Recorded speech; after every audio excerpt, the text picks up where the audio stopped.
Have you been thinking about buying a house in this competitive New Hampshire market? Because it truly is still competitive out there. And in today's video, I'm going to be going over some crucial mistakes that I see people make that really drag out the home buying process, make it more stressful than needed, and hopefully save you a lot of stress if you listen to these mistakes and avoid them completely. I'll also be touching on towards the end of the video more specifics about, or a little bit about, the market and how it differs from house to house. So let's dive right into this video now. Hi and welcome to my channel. My name is Shane Moynihan. I'm a local real estate agent and investor based out of Keene, New Hampshire. And if you're looking to move to the area, if you have questions about buying, selling, or investing, feel free to reach out to me. Or in the description down below, I actually have a link to my calendar where you can book a free 30-minute call with me. We can discuss your real estate plan, see if I would be a good fit, and see if I can help you hit those goals. So let's dive right into the 5 mistakes to completely avoid if you're going to be going into this competitive New Hampshire real estate market. Mistake number 1 is probably the most easiest one to avoid, but it's one that happens more often than not because buyers just don't come as prepared as they should, but that's not their fault because they don't know sometimes. But mistake number 1 is going to look at houses before getting pre-approved, so not getting a pre-approval. And the reason this is so crucial is because the market has slowed down a little bit, but it's still very competitive, where within usually the first weekend of showings, there's a good chance that it's going to go under contract. Now, if it's overpriced, it might sit a little bit longer, but you don't want to be going to a house that you're expecting to buy and you're expecting to fall in love with without even checking with the bank that you're able to get the house and that price that you're going to look at. So it's not necessarily even just on the side of going to make an offer, I would say. It's more just, hey, you really should go check with a bank to see what your price points are, so you're not looking outside your budget, you're not wasting your time getting your hopes up, and then you go talk to a bank and realize, well, I might look at buying a house in 6 months. So this is one of the biggest ones that you can avoid. Just reach out to a real estate agent and just be upfront. Say, hey, I just started, what do I do? And then they'll send you, or they should send you, I would send you a list of some great lenders I work with locally here in New Hampshire that would be able to help out. And then that's your first point of contact that you should go and start that home buying process. Reach out to a lender, speak to them, see what loan you should get. Now that one was simple. This one, mistake number 2, is a little bit tougher, and that is taking too long to decide. And what I mean by that is just kind of overall. So in this market, when you go into it, I'm not saying you have to be ready to put in offers instantly, because buying a home is a big thing, especially when you're going in the first time. You don't even really know how these things work. So you're like, even if you love the first house, sometimes buyers are nervous to offer on the first house because they're like, well, I should be looking at more houses, I think, before making an offer. But with the waiting too long part is when you'll be able to tell once you start home searching and see how it goes. But when you're there at the showing, you really have to consider all the things and be in the mindset of, if I offer on this house, what would I want to pay for it? Would it fit what my family's looking for? It shouldn't be one of those things that's taking too long to decide, because if you do take too long to decide, you could just miss out on the whole opportunity of even making an offer. For a quick example, I went to show a house today. It's been on the market 3 days. It got listed on Friday. Today's Monday. And I asked for a showing tomorrow. And they said, oh, well, we already have a deadline for tomorrow at X time, so you can't show it then, but you can come tonight. So even though the market slowed down a little bit, there's still houses that are going very fast.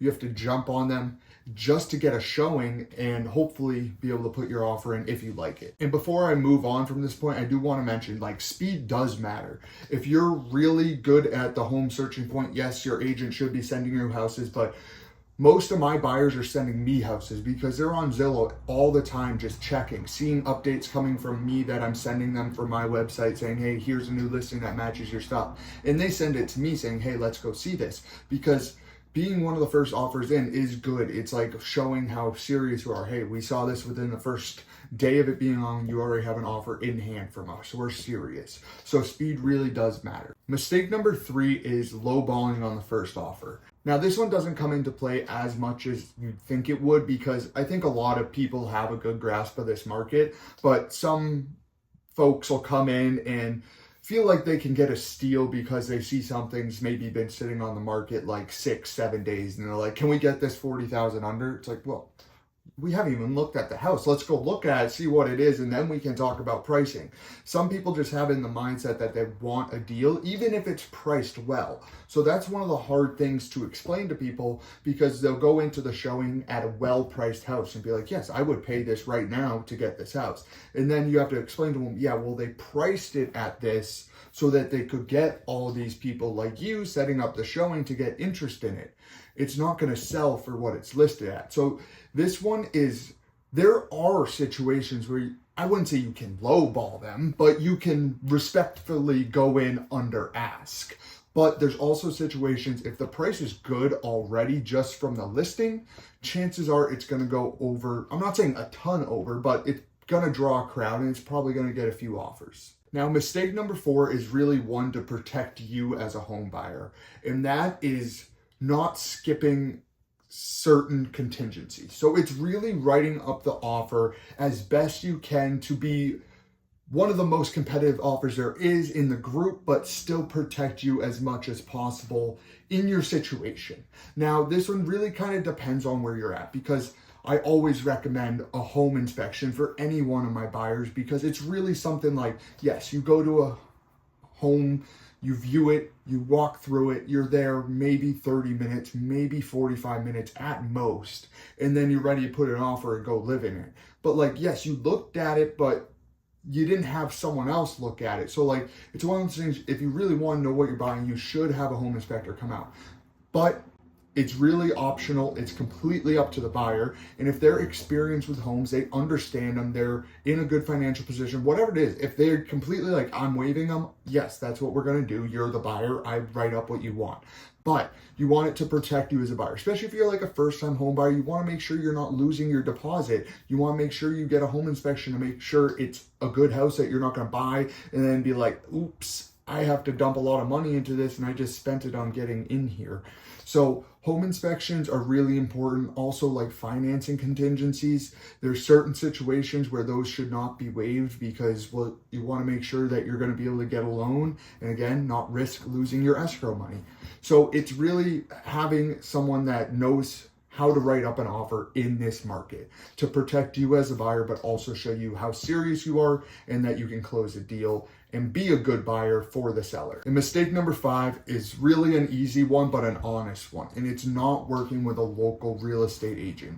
And this, I really mean local. Like New Hampshire is a small state, but I still keep my radius about an hour 20, hour and 30 at the max, because after that, it just changes. It's a lot different of a real estate market over towards the east side of Manchester, over towards the seacoast, up north of Concord. It's a lot different. I don't go drive through there every day. I'm not paying attention to the market as much as I am right here in Cheshire County, in Keene, in the surrounding areas. So working with a really local person, I think matters, because not only are they the ones, like they're working in that all day long, 7 days a week. They see every house that's selling and going for sale.